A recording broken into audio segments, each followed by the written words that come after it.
زمانہ ازل کی بات ہے، جب نہ زمین تھی نہ آسمان، نہ کوئی کہکشاں نہ چاند اور سورج، کوئی مخلوق نہ تھی، نہ وقت کا کوئی تعین، بس ایک ذات تھی، اللہ کی ذات، جو ہمیشہ سے ہے اور ہمیشہ رہے گی۔ وقت نہ کوئی چرند پرند تھے، نہ انسان نہ فرشتے نہ جنات، ہر چیز کا علم بس اللہ کے پاس تھا، لیکن ابھی اس علم کو ظاہر کرنے کا وقت آیا نہ تھا۔ پھر اللہ تعالیٰ نے چاہا کہ تخلیق کا آغاز ہو۔ سب سے پہلے قلم کو پیدا فرمایا۔ یہ قلم کسی عام چیز کا بنا ہوا نہ تھا، بلکہ نور سے تخلیق کیا گیا تھا، ایسا درخشاں اور طاقتور کہ اس جیسی کوئی چیز نہ تھی۔ جیسے ہی قلم کو وجود ملا، وہ اپنی جگہ پرسکون کھڑا تھا۔ تب اللہ تعالیٰ نے اسے مخاطب ہو کر فرمایا، لکھو۔ قلم نے نہایت ادب اور عاجزی سے عرض کیا، میرے رب، میں کیا لکھوں؟ اللہ تعالیٰ نے فرمایا، لکھو جو کچھ قیامت تک ہونے والا ہے۔ یہ حکم سنتے ہی قلم حرکت میں آیا۔ اس نے اپنی نوک سے الفاظ تراشنے شروع کیے۔ جیسے ہی وہ لکھتا، اس کے الفاظ ایک مقدس تختی پر ثبت ہوتے جا رہے تھے۔ یہ تختی لوح محفوظ کہلائی۔ یہ لوح محفوظ کوئی عام تختی نہ تھی، بلکہ اللہ نے اسے سفید چمکدار موتیوں سے بنایا تھا، اور اس کی جلد اور طرفین سرخ یاقوت کے تھے۔ اس کی روشنی اتنی اس قدر تھی کہ اگر انسان کی نظر اس پر پڑ جاتی تو وہ اس کی چمک کو برداشت نہ کر پاتا۔ حضرت ابن عباس رضی اللہ تعالیٰ عنہ فرماتے ہیں کہ لوح محفوظ کی لمبائی آسمان و زمین کے درمیانی فاصلے کے برابر ہے، اور اس کی چوڑائی مشرق سے مغرب تک پھیلی ہوئی ہے۔ کچھ روایات میں یہ بھی آیا ہے کہ اس کی لمبائی 500 سال کی مسافت کے برابر ہے۔ یہ ایک ایسی کتاب تھی جس میں نہ کوئی مٹانے والا تھا، نہ کوئی بدلنے والا۔ اس میں جو کچھ لکھا گیا وہ ازل سے ابد تک اٹل ہے۔ قلم کیا لکھ رہا تھا؟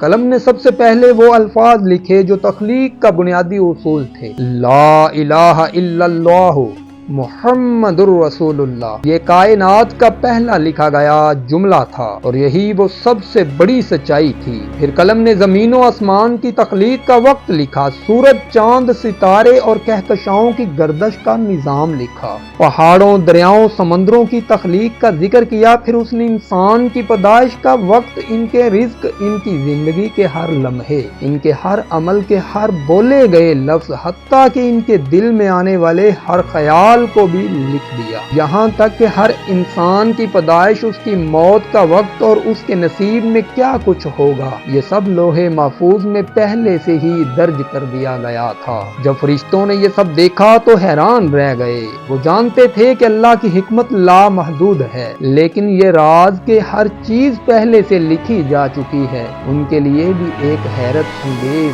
حقیقت تھی۔ انہوں نے پوچھا، اے ہمارے رب، اگر سب کچھ پہلے ہی لکھا جا چکا ہے تو پھر انسان کے اعمال کا کیا ہوگا؟ ارشاد باری ہوا، انسان کو اختیار دیا جائے گا، جو نیکی کرے گا وہ جنت کا حقدار ہوگا، اور جو برائی کرے گا وہ جہنم میں جائے گا، لیکن میں ہر چیز سے پہلے جانتا ہوں، اور میں نے جو لکھا ہے وہ اسی علم کی بنیاد پر لکھا ہے۔ یہ سن کر فرشتے اللہ کی حکمت پر ایمان لے آئے اور سجدے میں گر گئے۔ جب ہزاروں سال گزر گئے اور انسان زمین پر آباد ہو گئے، تب اللہ تعالیٰ نے اپنے نبیوں پر آسمانی کتابیں نازل فرمائی۔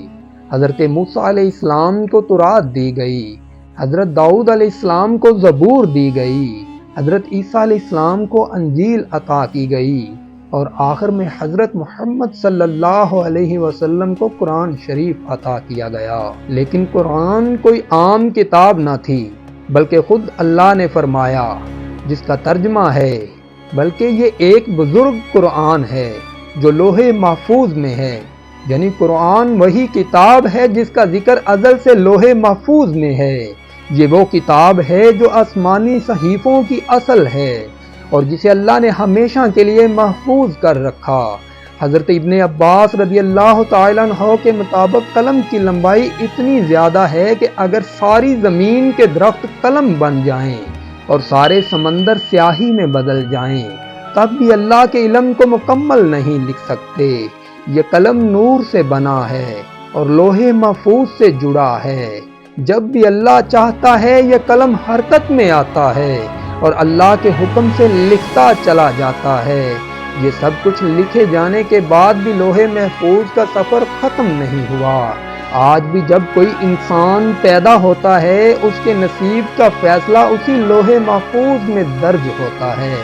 جب کوئی دعا کرتا ہے، جب کوئی نیکی یا بدی کرتا ہے تو فرشتے اس کے اعمال کو اسی مقدس کتاب کے مطابق پرکھتے ہیں۔ قیامت کے دن جب سب فنا ہو جائے گا تب بھی لوح محفوظ باقی رہے گا، کیونکہ وہ اللہ کے فیصلوں کا امین ہے۔ سامعین کرام، یہ داستان ہمیں سکھاتی ہے کہ ہماری زندگی کا ہر لمحہ اللہ کے علم میں ہے۔ ہم جو بھی کرتے ہیں وہ پہلے سے لکھا گیا ہے، لیکن پھر بھی ہمیں اختیار دیا گیا ہے، ہم نیکی کریں یا بدی۔ بس جو لوگ نیکی کرتے ہیں وہ لوح محفوظ میں اپنے لیے اچھے فیصلے لکھواتے ہیں، اور جو لوگ برائی کرتے ہیں وہ اپنے ہاتھوں اپنی تقدیر کو خراب کرتے ہیں۔ بس یہی وہ راز ہے جو لوح محفوظ میں لکھا گیا ہے اور جو ازل سے قائم ہے اور ابد تک رہے گا۔ اللہ ہم سب کا حامی و ناصر ہو۔ ملتے ہیں اسی طرح کی کسی اور پیاری سی ویڈیو میں۔ اللہ حافظ۔